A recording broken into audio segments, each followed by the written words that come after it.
मस्त ताजे बोंबील आणलेले आहेत. आता ह्याला आधी आपण मॅरिनेशन करून घेऊया. अर्धा चमचा हळद, लाल तिखट 2 चमचे आणि मीठ टाकते अर्धा चमचा,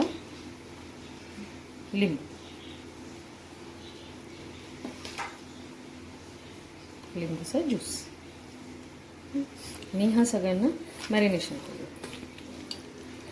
मस्त मॅरिनेशन करून झालेलं आहे. त्याला 10 मिनटं फ्रीजमध्ये ठेवते.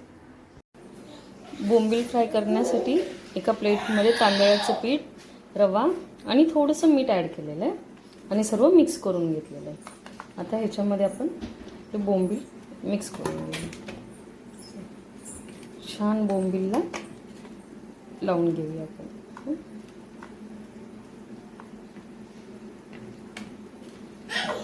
बघा व्यवस्थित कोटिंग करून घेतलं. पॅनमध्ये तेल गरम करून झालेलं आहे. याच्यामध्ये हे बोंबील मी ॲड करते. अशाच प्रकारे सगळे बोंबील ॲड केले. अशाच प्रकारे आपण सर्व बोंबीलला मसाला लावून फ्राय करायला ठेवूया.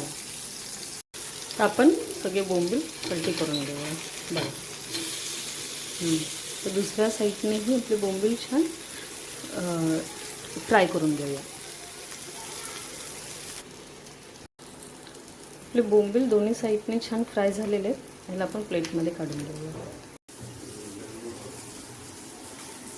मम्मी भूक लागली, जेवण झालं का? हां, हे बघ जेवण रेडी आहे. वाव, बोंबील तर माझा फेवरेट आहे. हां ठीक आहे. तू खा आणि मला सांग कसं झालं ते. ओके ठीक आहे. Okay thank you.